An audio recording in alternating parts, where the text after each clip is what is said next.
Hello, नमस्कार. तर आज आपण जमले आपल्या गावच्या देवळामध्ये तेरेवाडीतले ग्रामस्थ जमलेले आहेत. तर आपण त्यांना विचारूया आता पालखी कुठून येणार आहे. पालखी जी आहे ते हातरवण्यातून येणार आहे आणि आता कदाचित थोड्या वेळात येईल पालखी.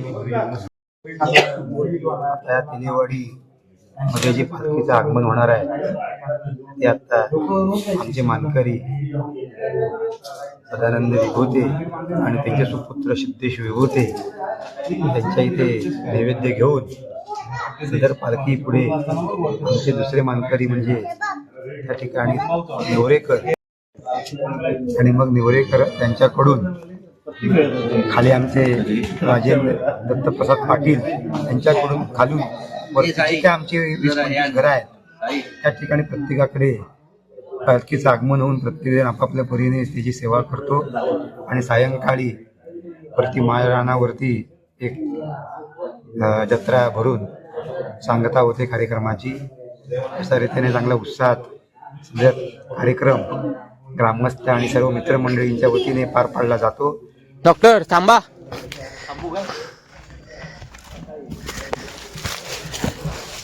तर पालखी आलेली आहे. आता आपण कुठे जायचं? आपण तिथे घ्यायला चाललोय सगळे. आता बघूया किती वेळात आपल्याला पालखी मिळते ते. ओके.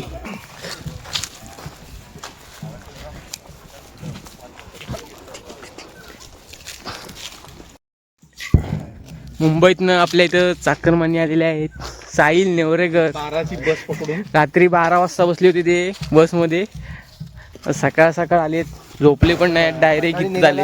तरी आता आला आपल्याला हाकरवण्यामधून पालखी आपल्या तेलेवाडीच्या ग्रामस्थांकडे देण्यात येणार आहे. तर इथं आपण आता बघायला जात आहोत. मस्त होतं ते आपलं 300वालं ते लाल. आपण बघू शकता हाकरवण्यातल्या ग्रामस्थांनी पालखी आणला नाही आहे. नदीच्या हात बी टाकू नका, ब्लॉक आहे.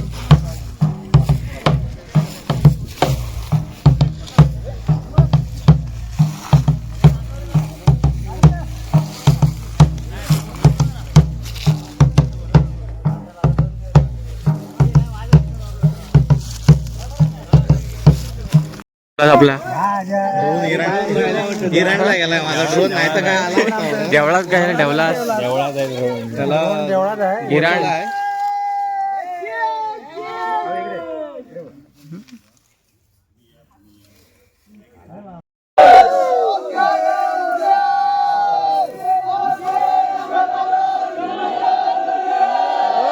ढंटांग ढंटांग ढंटांग.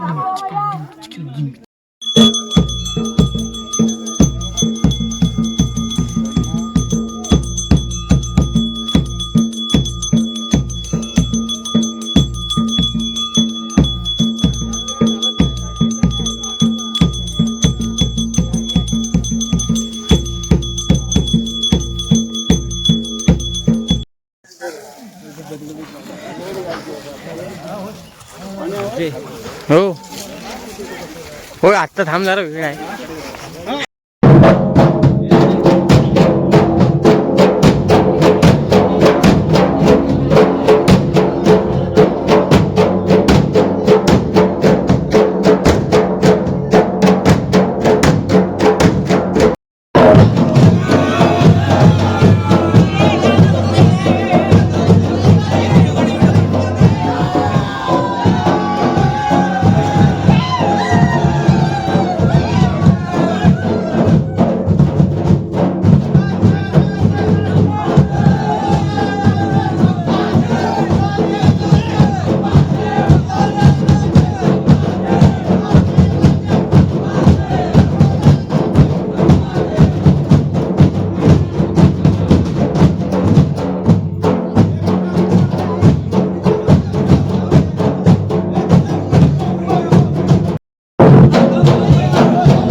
कोण हाक मारते?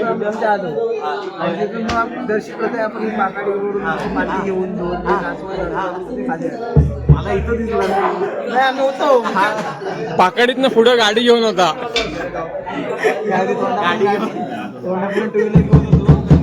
आता नाही जमणार. आता परत परत तिकडनं गेला आणि इकडनं आला.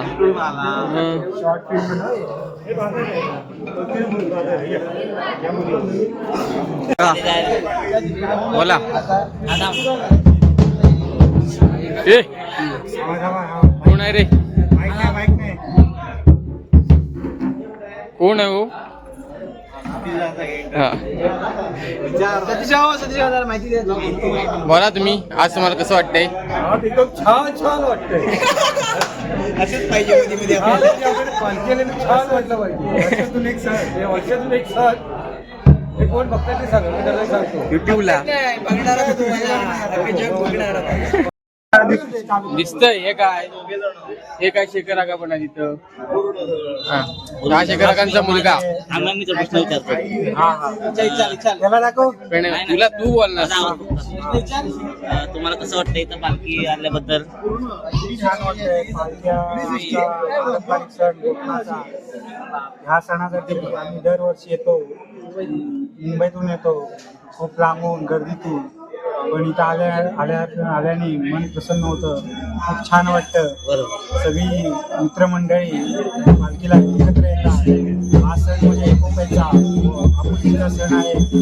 असाच शिमगोत्सव सगळ्यांनी आनंदाने साजरा करू. आता पालखीला दुपार दाखवत आहे. त्याची अधिक माहिती तुम्हाला आमचे डॉक्टर दळी नैवेद्याबद्दल जास्ती काय म्हणतात मंडळी कशा? तर आता आपल्या इथं जी पालखी जी आहे ते आपले सिद्धेश विभूते त्यांच्या घरी आलेली आहे आणि आता तिथे नैवेद्य वगैरे ह्या गोष्टी सगळ्या चालू आहेत. आता बघूया पुढे किती वेळामध्ये इथून पालखीवरती दुसऱ्या घरात जाते. विनोद शेटकर. तर आता इथून पुढची पालखी विनोद शेट यांच्याकडे जाईल. तर ते किती वेळात इथून निघते ते बघूया आपण आणि आपण तुम्हाला घेऊन चलू तिकडे. त्यांच्या बदली साहिल नेवरे त्यांच्याकडे कॅमेरा घेतो. हे बघा हे आहे. हे आता टाइम टेबलसाठी हे सध्या कार्यक्रमाची दिनचर्या तसेच टाइम टेबल आता तुम्हाला डॉक्टर दळी सांगतील.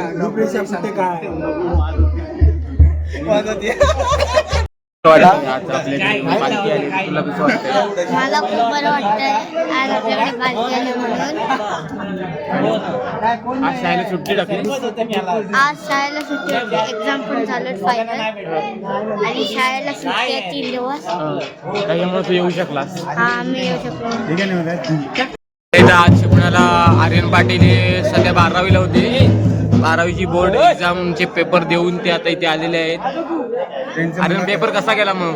पेपर सगळे मस्त गेले आहेत. फक्त इंग्लिशचा पेपर सगळ्यात खराब गेला. 6 मार्क वाढवून द्या आम्हाला इंग्लिशच्या पेपरचे. मग तुम्ही आता देवाला काय सांगणार आहात की नाही? मला काय नाही सांगणार आहे. सगळ्या मेहनतीचं फळ आहे. मेहनत कराल तर फळ भेटेल. ठीक आहे. Next question. आजची पालखी मानकरच्या घरी आलेली आहे. आता विनोद नेवरेकर त्यांचं जनरल स्टोर आहे त्यांच्याकडे जाणार आहे. थांबा रे. तर आता इथून पालखी सिद्धेश विभूते यांच्या इथून पालखी आता त्यांच्या इथलं सगळं झालेलं आहे ओट्या वगैरे भरून. आता इथून पालखी जाईल विनोद नेवरेकर यांच्या इकडे जाणार आहे. हे डोले तयार झालेत. साई मापुसकर, यश विभूते आणि आर्यन पाटील. बघूया आपण जाणार असते. तिथल्या सदस्याने पालखी पहिली समोरून म्हणजे पालखी समोरून उचलायची असते. आज गेलेवाडीचा शिमगा आहे. पहिले शिमगा नाही, शिमगा आहे. आणि आता दुसऱ्या घरात चाललेली आहे.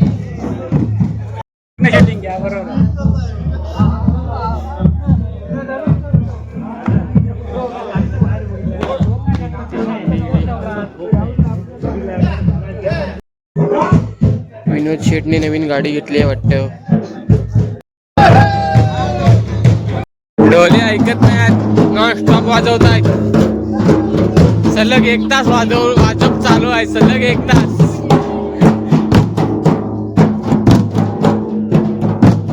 ए पाय उडवून वाजव ना. ए आर्यन पाय उडव. जबरदस्त वाजवत आहे, छोटा वादक दिसत आहे. आता इथे आपल्याला काय काय खायला मिळेल. प्रामुख्याने आपल्याला कलिंगड खायला भेटेल. प्रामुख्याने नेवरेकर शेड यांची कलिंगड फेमस. आणि आपण बघू शकता या साईडला सगळी खालच्या साईडला कलिंगडाची शेती आहे, बाग आहे कलिंगडाची. इथे इथनं दिसणार नाही, समोर चिकूची झाडं आली आहे. पण त्याच्या पाठीमागं बघितलं तर विनोद शेट नेवरेकर यांनी पूर्ण कलिंगडाची बाग केलेली आहे. आता आपली पालखी जी आहे ती विनोद शेठ यांच्या मॉलच्या जवळ आलेली आहे. आणि आता मॉल त्या साईडला राहिला, पुढच्या साईडला थोडासा पुढच्या साईडला निवासस्थानी आले. आणि आता आपल्या इथले जाणेमाने जे ढोल वादक आहेत ते आता ढोल वाजवत आहेत. खूप सुंदर अशा रीतीने ढोल वादन चालू आहे. पण बघूया आता ते किती वेळ वाजवतात आणि कसं वाजवत आहेत ते. आपल्याला इथं कलिंगड किती वेळात भेटेल.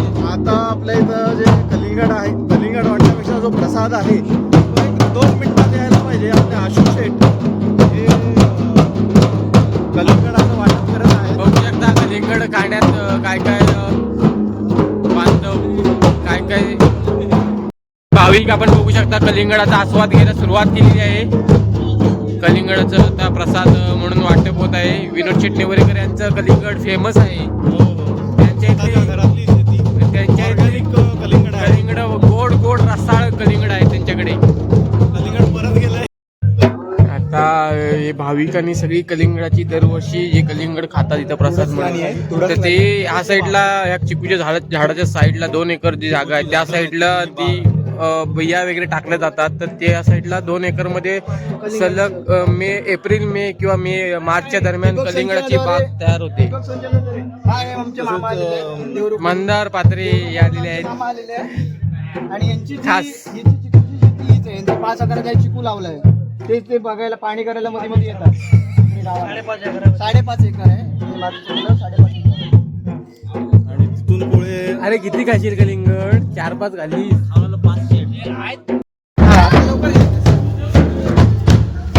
पालखी आलेली आहे धाऱ्यांकडं.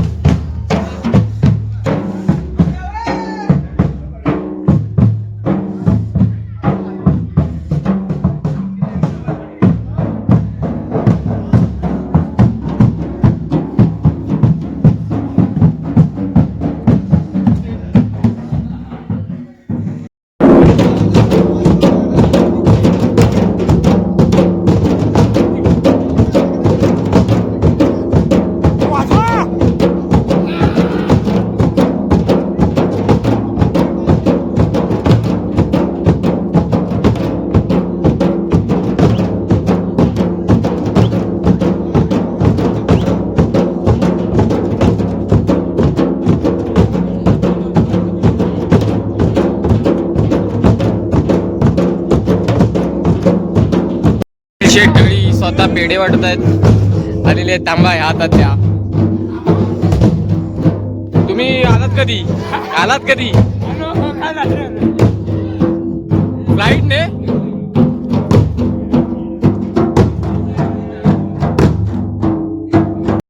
कोकम सरबत आलेला आहे. कोकम सरबत संपलेला आहे. हो निखिल दळी कसं आहे कसं वाटतंय कोकम सरबत पिऊन तुम्हाला कसं वाटतंय. उन्हाळा खूप वाढल्यामुळे सालाबाद प्रमाणे दळी सरांकडे यंदाही कोकम सरबत.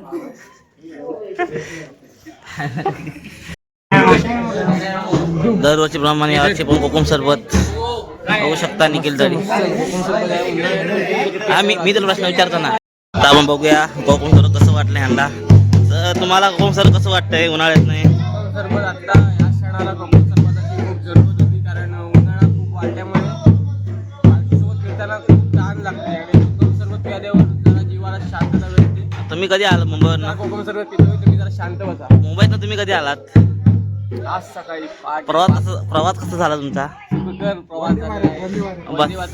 वंदे भारत आलो. अच्छा तुम्ही कधी आलात? आम्ही मगाशी आलो. कशा प्रवास? तुमचा शिमगा छान वाटला, शिपणं तुमचं हा आल्यासारखं वाटलं, जरा चांगला प्रवास कसा झाला? चांगला झाला की? प्रवास पण छान झाला. ओके. धन्यवाद. तुम्हाला काय अजून कोण आहे? काय म्हणतोस मग? कधी आला तुम्ही? कधी आला सांगते रे. अरे नमस्कार. तुम्हाला कसं वाटतंय ढोल अजून? किती वर्षाचा तुम्हाला अनुभव आहे? परंपरा आहे. अनुभव किती वर्षाचा आहे? गावाला येतात ढोल वाजवायला. नाच करून. किती वर्षाचा अनुभव तुम्हाला वाजवायचा? वाजवायचा अनुभव 4-5 वर्षाचा आहे. तुम्ही सगळी इथं आला? भरपूर वर्षात वाजवण्यासाठी. आपली मजा आम्ही घेतोय लहानपणापासून. तुम्ही मुंबईतनं कधी आलात? आम्ही आज सकाळीच आलेलो आहे पालखीसाठी खास. मग प्रवास कसा झाला तुमचा? प्रवास एकदम गर्दी होती. कशाने आलात? सगळे येत होते. ट्रेनने आलात की ट्रॅव्हल्सने आलात? ट्रेन ट्रेनने. हे बघू शकता. सरबत तुम्हाला चांगलं होतं का? मस्त एक नंबर हा. पेटंट हे बघा आनंद घेतात कोकम सरबतचा. खूप आवडतं आम्हाला लहानपणापासून आणि आजची उष्णता असल्यामुळे थोडं जीवाला गार वाटतंय. छान आहे, पण अति सुंदर आहे.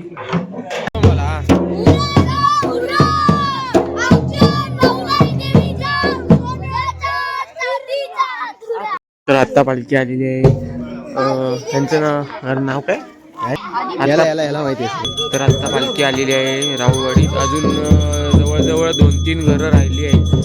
2-3 घरं झाल्यानंतर जवळजवळ 1 तास जाईल. त्यानंतर आपली पालखी अजून आपल्या वाडीतली 3-4-5 घरं, 6 घरं अजून बाकी आहे. ती 6 घरं झाल्यानंतर आपली पालखी आपण माळावर नेणार नाही. माळावर तिथे पालखी नाचवण्यात येणार आहे 10 वाजेपर्यंत.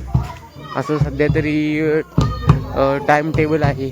आता आपण जात आहोत आपल्या वाडीतील जांगळी यांच्या घरी.